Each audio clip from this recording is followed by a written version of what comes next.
저희 집 앞에 잔디가 좀 있는데 그 잔디 부분에 그 좀 빵꾸가 이렇게 구멍이 나 있어요.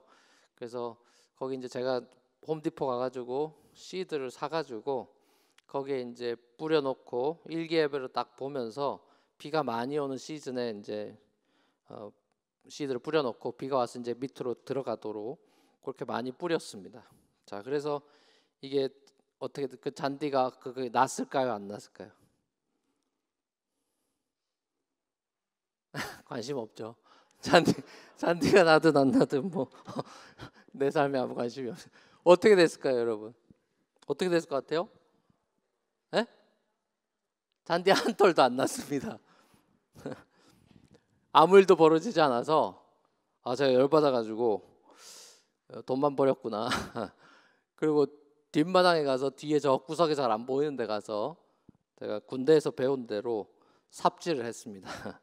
그래서 그걸 밑으로 깊이 파가지고요, 잔디를 이제 뿌리 안 상하게 해서 깊이 파서 그걸 떠다가 이제 군대에서 그걸 떼작업이라 그러는데 그걸 하여튼 떠가지고 앞으로 그 미는 거에 다 실어가지고 밀고 와서 그거를 한 땀 한 땀 제가 빵꾸를 떼웠습니다. 이 머리 이식하는 것처럼 다 심었어요. 자, 그거 어떻게 됐을까요? 이제 제가 고생 땀 뻘뻘 흘리면서 다 떼가지고 군대 생활 다시 떠올리면서 제가 열심히 배운 대로 써먹었는데 어떻게 됐을까요? 관심 없죠. 그게 거의 대부분 시들어 말라 죽었고요. 몇 개만 남아 거의 다 말라서 노랗게 돼서 죽었습니다. 지금 우리 집에 나중에 한번 와보시면 그 빵꾸 아직도 나 있습니다. 올해 제가 또 트라이 하려다가 시기를 놓쳐버렸습니다. 한 4월쯤에 해야 돼요. 그 시즌이 있습니다. 아무 때나 하면 되는 게 아니고요. 자, 그러면 제가 이게 땅에 대해서 이게 다시 한번 또 생각해 보게 됐고, 또 오늘 말씀도 사실 그 연결이 됩니다. 유명한 비유죠. 이 킹덤 오브 갓, 하나님 나라, 하나님 왕국의 비유입니다. 농부가 씨를 뿌리죠. 그 씨들이 네 종류의 땅에 떨어져서 각각 다른 모습으로 씨가 그 결과를 낸다라는 아주 많이 들어본 심플한 비유죠. 자, 그래도 당시 사람들이, 예수님 메시지를 듣던 사람들이 이 예수님의 심플한 비유를 듣고 싹 다 못 알아들었습니다. 아무도 예수님의 이 비유가 못 알아들었어요. 너무 신기한 거는 자기들의 일상생활인데 데일리 라이프를 가지고 예수님이 얘기를 해줬기 때문에 이게 새로운 이야기가, 신기한 이야기가 아닙니다. 그러니까 이 사람들이 못 알아들었다는 건 뭐죠? 아니, 이분이 이거 통해서 그럼 뭘 얘기하고 싶은 건가? 라는 질문이 든 거죠. 그래서 예수님 비유를 이걸 듣고 싹 다 못 알아듣고 어리둥절해 하면서 몰래 이제 딴 곳에 왔을 때 제자들하고 그 주위에 있던 사람들이 예수님한테 묻죠. 이게 무슨 얘기입니까? 물어요. 그죠? 자, 그랬더니 예수님께서 킹덤 오브 갓이라는 것이 시크릿이다. 자, 이 시크릿이 인싸인 너희들한테는 공개가 돼 있지만은 아싸인 하나님 왕국 바깥에 있는 사람들은 이게 패러블이기 때문에 퍼즐로, 뭐 세번역으로 수수께끼라고 돼 있죠. 퍼즐로 들릴 거야. 이렇게 말씀합니다. 그러니까 아싸들은 나를 봐도 알지 못하고, 내가 지금 와 있는데도 아싸들은 내가 메시아인 줄 모르고 지금 내 메시지 듣기는 들어도 깨닫지 못해서 돌아와가지고 용서받지 못하게 하려고 비유로 말하는 거야. 이렇게 말하죠. 자, 이런 얘기 들으면 우리 약간 의아해지죠. 그죠? 아니, 못 알아듣게 하려고 비유로 하셨다고? 이런 질문이 들어야 되는 겁니다. 자, 근데 재밌는 사실은요, 아싸들만 못 알아들은 게 아니고 지금 방금 얘기했지만 싹 다 못 알아들었습니다. 인싸인 제자들도 못 알아들었어요. 자, 그러니까 바리새인 같은 아싸들과 인싸라고 하는 사람들이 차이가 없습니다. 지금. 그러니까 우리가 이게 도대체 무슨 비유고 예수님께서 무슨 말씀하시는 건가 좀 잘 뜯어봐야 되는 거죠. 그러니까 이 말씀을 잘못 오해하면은 바리새인 같은 이런 아싸들은 애초에 이제 구원을 못 받은 거는 못 받게 타고났으니까 뭘 해도 이놈들은 뭘 해도 구원 못 받아. 이미 다 정해진 거야.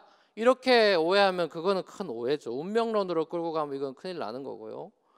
그러니까 혹시라도 얘네들이 회개하고 돌아올까 봐 무서워가지고 일부러 회개 못하게 만들려고 아리까리하게 비유로 말한다, 이렇게 해석하면 안 됩니다. 그런 얘기를 하고 있는 게 아닙니다.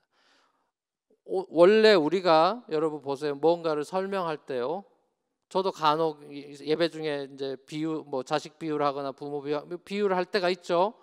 비유하는 거는 이 설교 가운데 비유를 한다고 일러스트레이션 하는 거 뭡니까? 그 롤이 뭐죠? 왜 그거 하는 거죠? 예, 설명을 도우려고, 더 쉽게 이해하게 하려고 하는 거지, 그 설명을 더 컴플리케이트하게 만들거나 복잡하게 만들려고 비유를 쓰는 사람은 단 한 명도 없죠. 그죠? 비유를 적절하게 못 쓰면은 그게 어려워지지만 적절한 비유를 딱 쓰면은 그거는 이해하는데 굉장히 도움이 되죠. 그러니까 예수님의 비유도 마찬가지인 겁니다. 예수님께서 사람들에게 선포하는 이 하나님 왕국의 복음을 사람들이 더 잘 알아들으라고 자기들 일상의 거를 소재로 삼아가지고 다 비유를 얘기한단 말입니다. 자, 그래서 나중에 우리가 복음서를 쫙 보면 바리새인 같은 사람, 이 아싸라고 하는 사람들이, 여러분 복음서 보면 어떻습니까? 이 아싸라고 소위 불린 서기관 바리새인 같은 사람들이 예수의 비유를 알아듣습니다. 더 신기한 거죠. 못 알아듣는다 그랬는데 보면 나중에 포도원 비유라든지 이런 걸 알아들어요. 왜요?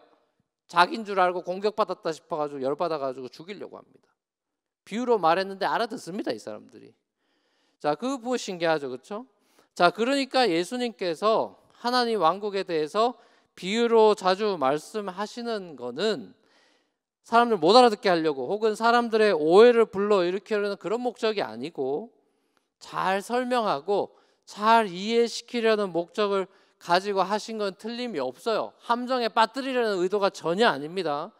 다만 예수님의 목적과 의도와는 다르게, 예수님이 원하시는 그 의도와 목적과는 다르게 사람들 스스로가 다른 반응을 취한다라는 데서부터 문제가 시작되는 것입니다.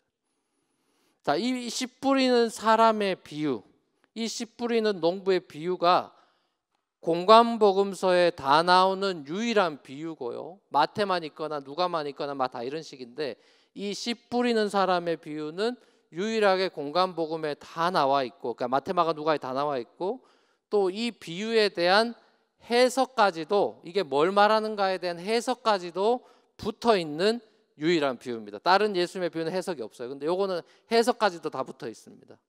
자, 그 얘기는 무슨 말입니까? 이 비유가 그만큼 중요하고 다른 비유를 이해하는데 키가 되는 비유다라는 소리입니다. 그러니까 너희가 이거 못 알아듣는데 딴 거 알아들을 수 있겠냐? 예수님도 그런 얘기를 하셨죠. 이게 키 패러블이 된다는 소리입니다.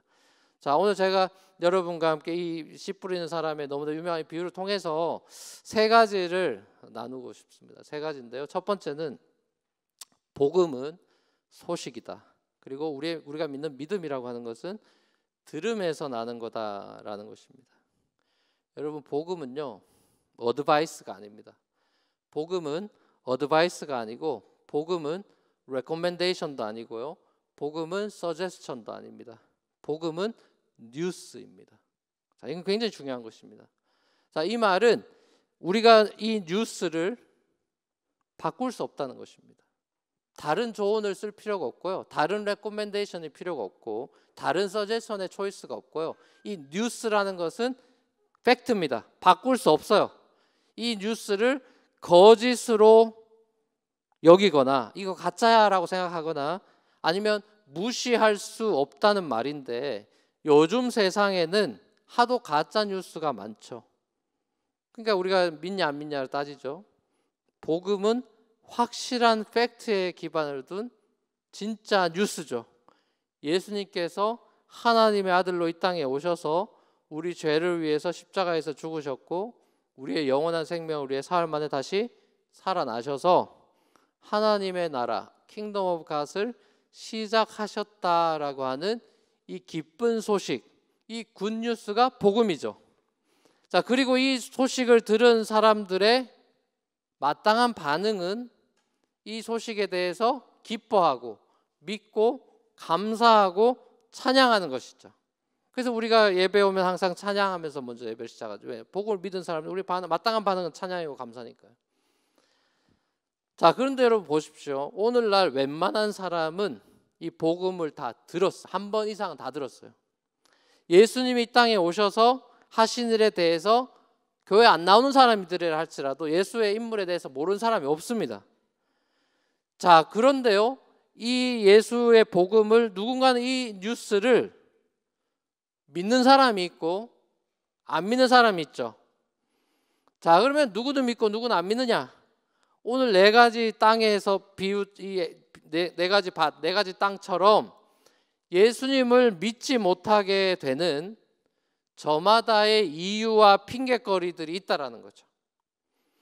자, 오늘 예수님의 비유도 중요하지만 비유 앞뒤가 더 중요합니다. 비유가 어떻게 시작되고 어떻게 끝나느냐. 이걸 이제 샌드위치 구조라 그러죠. 그 안에 컨텐츠를 집어넣고 샌드위치처럼 앞뒤로 딱 묶어놓은 구조인데요. 뭐라고 묶어놨나 한번 봅시다. 시작과 끝이 이렇게 됩니다. 그게 뭐냐면 들어라입니다. 들어라, hear입니다. 마가복음 4장 2절이 그 시작 포인트죠. 같이 한번 읽어보겠습니다. 시작. 예수께서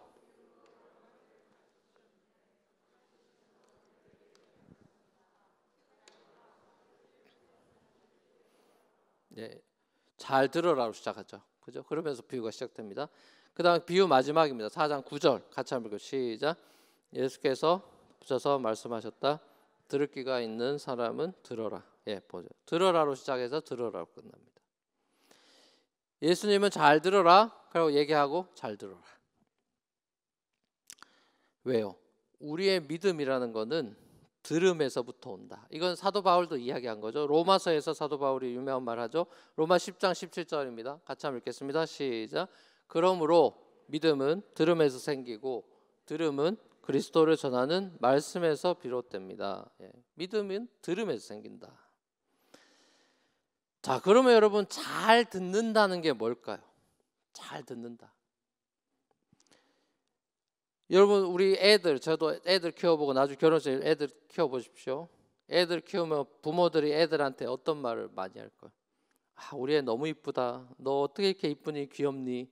이런 말을 많이 할까요? 아니면 아이고 이게 왜 자식이 아니라 왼수다. 어떻게 우리 속에서 이런 게 나왔지? 이 남편 닮아가지고 아니면 엄마 닮아가지고 아빠 닮아가지고 이놈이 이렇게 말을 안 들어. 이 둘 중에 어떤 말을 많이 할까요? 부모들이. 아직 부모가 안 돼서 모르겠죠. 나중에 한번 보세요. 어떻게 되나. 애들이 커서 이제 사춘기가 됩니다. 중2병에 걸리고 이제 중2가 되면 엄마 아빠 말을 더 안 듣죠.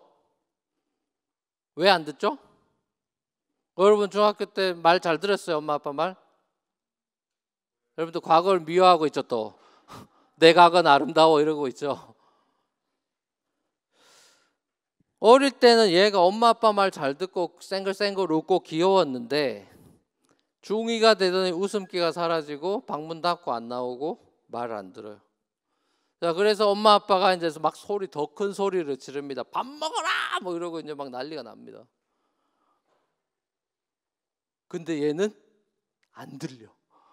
얘는 안 들려요. 엄마 아빠 막 소리 막 지르고 난리가 나. 내려와라 학교 간다. 근데 자고 있고요. 안 들려. 이거 우리 집 얘기 아닙니다. 너무 리얼하게 제가 얘기를 해서.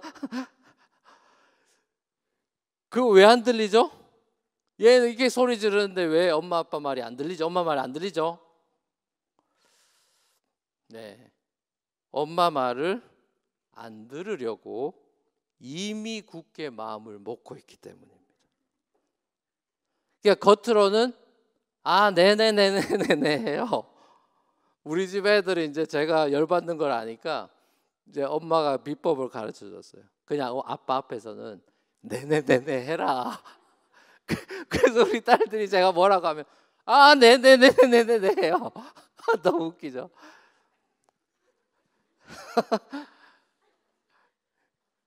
그럼 그 내가 아닌 거예요. 제가 알죠. 그래도 시켜요. 네네네 하라고 시킵니다. 속으로는 이놈들이 그래도 지구는 도는데 뭐 이런 건 거예요. 돌아서서는 그래도 내 맘대로 할 거야 라는 눈빛이 써져 있습니다. 그러니까 여러분, 듣는다는 건요, 순종을 말하는 것입니다.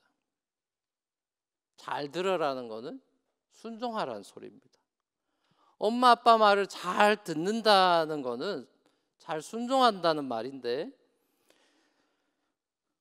그 엄마 아빠 말이 틀릴 수 있다라고 생각하는 사람은 그 말을 듣지만 들어도 안 듣고 순종 안 하죠.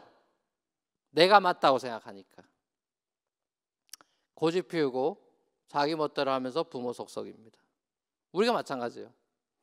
하나님 아버지의 말씀을 잘 듣고 순종하는 자녀가 하나님이 맞다, 하나님 항상 맞아, 하나님 말씀이 항상 옳지 라고 여기면 그걸 잘 듣고 그렇게 행동하려고 하고, 그러면 부모님이 기뻐하듯이 하나님이 기뻐하시겠죠.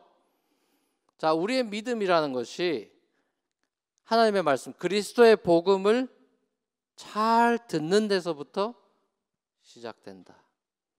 들어라, 블라블라블라, 들어라.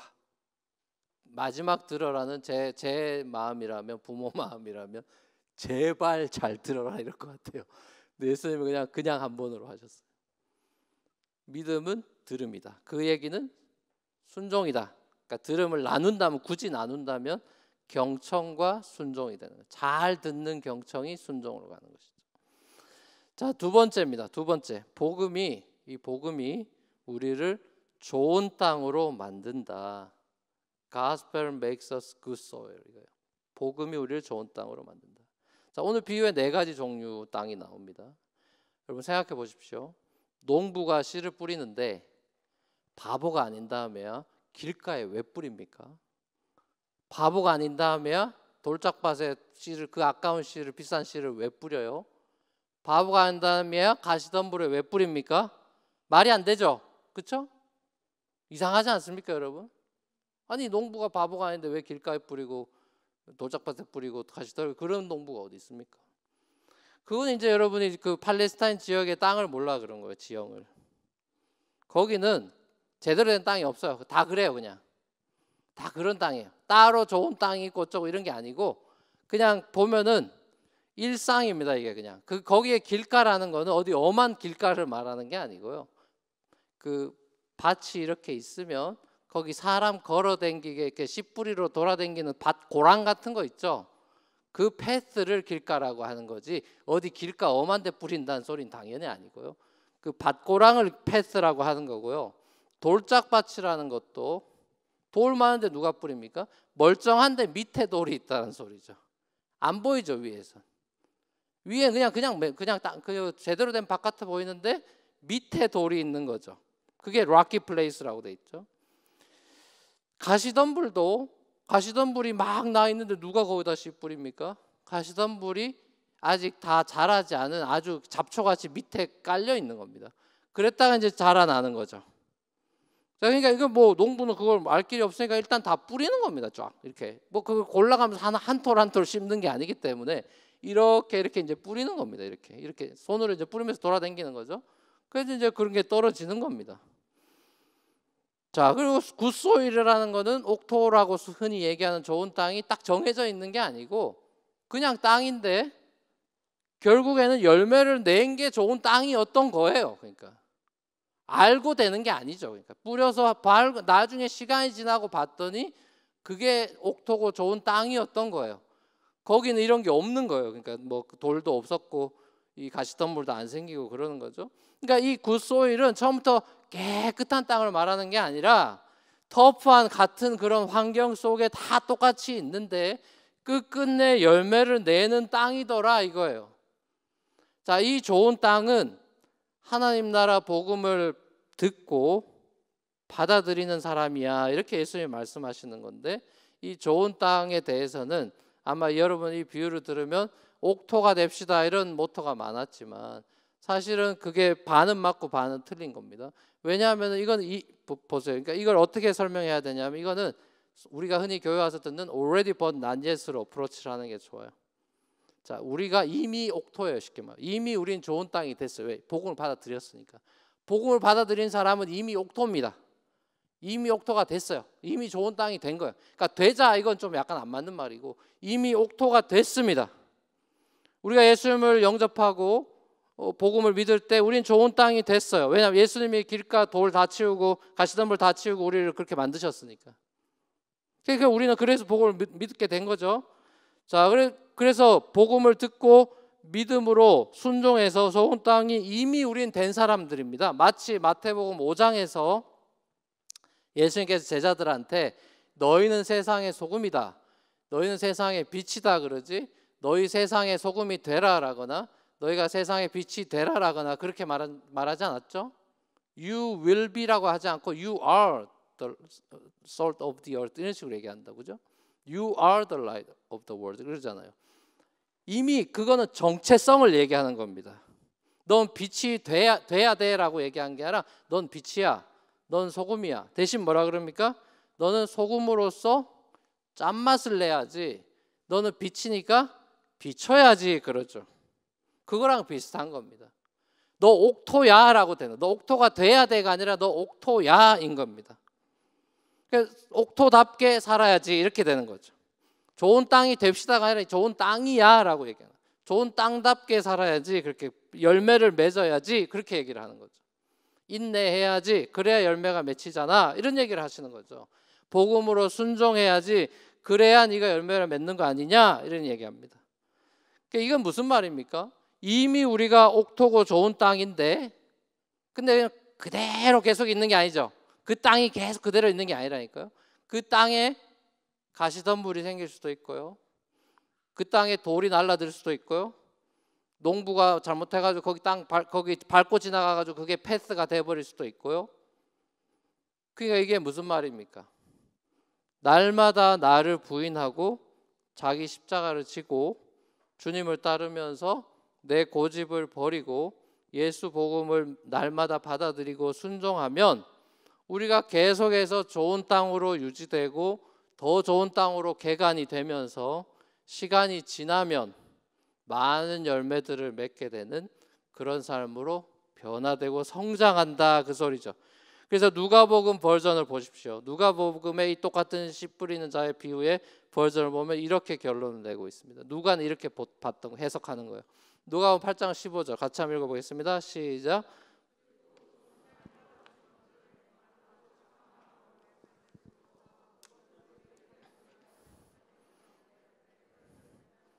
아멘. 보세요. 여기 보면은 좋은 땅은 바르고 착한 마음으로 말씀을 듣고 그 그리스도의 말씀 복음을 굳게 간직해서 뭐라고요? 견디는 가운데, 옛날 번역에 인내라고 나옵니다. 인내하는 가운데, persevere 하는 가운데 열매를 맺게 된다라는 진리로 봤어요. 그러니까 끝까지 복음을 붙들고 씨름하고 믿음으로 견디고 살아낸 사람이 끝끝내 열매를 맺더라. 30배, 60배, 100배의 그런 열매를 맺더라. 이런 얘기를 하고 있는 겁니다. 자, 그렇다면 이제 세 번째로, 요건 좀 더 적용점이 될 것 같습니다. 이건 좀 더 적용점이 될 것 같아요. 세 번째 포인트입니다. 그럼 우리도 씨 뿌리는 사람이 돼야 된다. 예수님이 씨 뿌리는 사람으로 왔다면 크라이스트 팔로우인 저와 여러분이 이 복음의 씨를 부지런히 뿌려야 된다.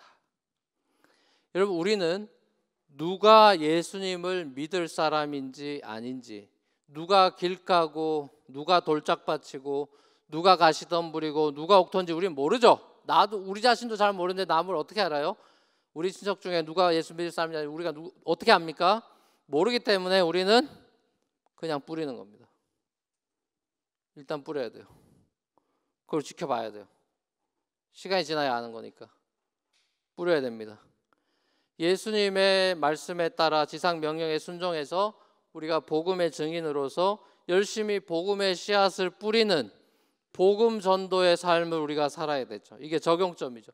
주님께서 우리를 통해서, 주님이 직접 처음에 뿌리셨다면 지금은 우리를 통해서 복음의 씨앗을 전 세계 땅에 뿌리고 시간이 지나면 30배, 60배, 100배 열매 맺게 성령이 주도하실 일입니다. 복음에 대한 사람들의 반응은 네 가지 땅처럼 천차만별일 겁니다. 길가도 있겠고 돌짝밭도 있겠고 가시덤불도 있겠고 좋은 땅의 반응도 있겠죠. 우리는 반응을 추측하거나 예상하려 들지 말고 사도 바울의 권면처럼 때를 얻든지 못 얻든지 복음을 전파하는 것이 우리가 할 몫입니다. 우리가 열매 맺는 건 우리 몫이 아니에요. 열매가 맺어지는 거예요. 우리는 계속 복음을 붙들고 순종을 하는 거예요. 우리 할 몫을, 할 노릇을 해야 된다고요. 학생이면 공부를 해야 되는 거고 예수 믿는 사람이면 복음에 순종을 하는 것입니다. 그 본분을 하는 것입니다. 물론 복음 전파라고 하는 것이 말로만 되는 건 아니죠. 말 잘한다고 되는 게 아니죠. 말이 필요 없는 건 아닙니다, 여러분. 말로만 되는 건 아닌데 복음 전도에서 말이 필요 없는 건 아니에요. 자, 말과 함께 행동이 가야 되는 거죠. 그러니까 복음으로 살아내는 거죠. 쉽게 말하면 살아낸다는 거는 복음을 100% 살아낸다는 건 당연히 안 돼. 저나 여러분이 그 수준 아니 그거 안 되는 거고요. 복음으로 살아낸다는 거는 그렇게 살고 싶어 한다는 걸 말하는 것입니다. 내가 부족하지만 그렇게 살고 싶다라는 소망을 표현하는 것이죠. 복음으로 살기 위해서 몸부림치는 그 삶의 향기, 그 어떤 모습, 그것이 삐져나오는 빛, 아무리 어둠으로 감춰도 빛이 있으면 빛이 나올 수밖에 없는 그 빛, 우리가 그런 삶을 말하는 겁니다. 예수 믿고 내가 조금이라도 변한 것들에 대해서 나눌 수 있고 또 지금 내가 아직도 공사 중이고 변해가는 중이야 라는 것을 이 신앙의 여정에 대해서 열매를 향해 가고 있는 여정에 대해서 내가 지금 누리고 있고 지금까지 맛본 행복을 나눌 수 있다면 전도에 굉장한 도움과 큰 힘이 될 것입니다.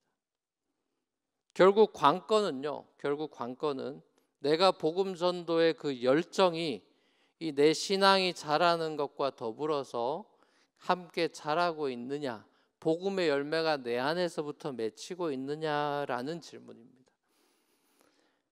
복음 전도라는 것을 옵션으로 여기는 그리스도인들이 적지 않아 보이고 시간 되면 뭐 마음이 뜨거워지면 하겠다라는 복음 전도에 대해서 옵션으로 여기느냐, 이것은 모두에게 주신 공동의 사명이냐로 여기느냐, 이거에 따라서 그 자세에 따라서 우리 삶, 내 삶 그리고 우리 뉴프론티어 교회가 달라질 것입니다. 교회가 그저 신자들끼리만 모여가지고 즐기는 동아리 모임 정도가 되고 사명을 잃어버리고 있다면 집 나간 둘째 동생 탕자에게 관심을 기울이지 않는다면 하나님 아버지께서 교회를 바라볼 때, 우리를 바라볼 때 무슨 생각을 하실까?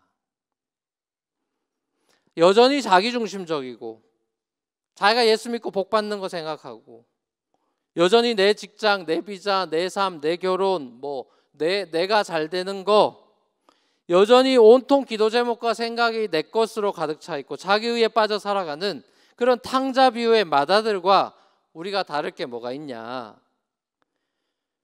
여러분, 팬데믹이라서 전도가 잘 안 된다, 이런 얘기 입 밖에도 꺼내지 마십시오. 팬데믹 중에도 전도가 됩니다. 여러분이 하나님이 하신 일에 대해서 함부로 이러쿵저러쿵 얘기하지 마세요. 성령이 언제, 팬데믹은 100년 전에도 있었죠. 스페인 독감 시절도 있죠. 전쟁이 나고 팬데믹이 오고 전염병이 나고 난리가 나도요, 하나님은 일하십니다. 하나님이 역사하십니다. 여러분, 우리 교회 팬데믹 후에 초신자들이 꽤 오셨습니다. 세 가족이 초신자가 꽤 오셔서 제가 항상 질문을 했습니다. 어떻게 오시게 됐냐? 룸메이트 전도로 왔다 그러고요, 친구 전도로 왔다 그러고요. 오는 그 비신자들을 보면서 이 팬데믹 시대, 포스트 모던 시대에 전도가 어렵다, 전도 안 된다 그러지만 성령께 전도는 어려운 일이 아니에요. 내가 어렵다고 어려운 게 아닙니다, 여러분. 우리가 생각할 거는 전도가 쉽냐 아니냐, 전도가 잘 되는 시대냐 아니냐가 아니라 우리가 점검해 봐야 되는 거는 내가 복음의 열정이 있느냐 아니냐를 점검해야 되는 것이죠. 이 시대를 점검하기에 앞서서 내 안에 복음이 자라고 있느냐, 나에게 복음의 열매가 있느냐, 내 안에 복음의 열정이 있느냐 아니냐, 이걸 체크해야죠. 여러분, 세상은 예나 지금이나 복음을 기다리고 있습니다. 굿뉴스를 듣고 싶어 합니다. 이 사람들은 돼지 쥐염 열매를 먹으며 제대로 된 밥을 기다리고 있습니다. 한마디로 영적으로 배고프고요, 목마른 영혼들입니다. 우리가 외면하지 말아야 하는 하나님께서 긍휼히 여기시는 그 하나님의 백성이 맨하탄에 95%가 있습니다. 주께 돌아와야 할, 우리가 절대로 외면할 수 없는 이 수많은 사람들이 우리 주위에 차고도 넘칩니다. 사랑 우리 뉴프런트 교회 우리 젊은 여러분, 설교 제목입니다. 씨가 중요합니까? 땅이 중요합니까? 씨가 중요합니까? 땅이 중요합니까? 걸려들지 마시고 대답하지 마세요. 어설프게 대답했다고 혼나지 말고, 씨가 중요합니까? 땅이 중요합니까? 씨가 훨씬 더 중요합니다. 씨가 훨씬 더 중요합니다. 왜? 밭은 생명을 그 자체로는 못 내기 때문입니다. 생명 자체는 씨앗에 있어요. 자, 그렇지만 땅이 씨보다 중요하진 않지만 땅도 여전히 중요하죠. 복음이 가장 중요하지만 복음이 자라는 우리의 마음밭, 이것도 중요하죠. 우리 주 예수의 복음을 믿고 순종하기 위해서 예수의 말씀을 날마다 우리가 잘 들으십시다. 들을 게 있는 자가 돼가지고 점점 더 우리 삶 속에 복음의 열매들이 맺혀가는 삶을 살아가십시다. 사단에게 유혹받아 복음으로 인한 우리의 기쁨이 빼앗겨버린다거나, 고난이나 인생의 어려움이나 핍박 때문에 우리의 믿음이 없어져 버린다거나, 세상 걱정, 돈에 대한 염려와 유혹, 또 성공에 대한 야망, 이런 것 때문에 복음으로부터 멀어지거나 하는 일을 조심하십시다. 우리를 좋은 땅으로 만들어주신 예수님의 십자가와 부활에 감사하면서 좋은 땅답게 날마다 복음에 순종하며 살아가기로 노력하십시다. 무엇보다 복음을 자랑하는 복음 전도의 열정을 다시 회복하십시다. 하나님의 복음을 생명으로 여기고 복음을 자랑하며 살아가시는 저와 여러분의 삶이 되기를 우리 주님의 이름으로 간절히 축원합니다.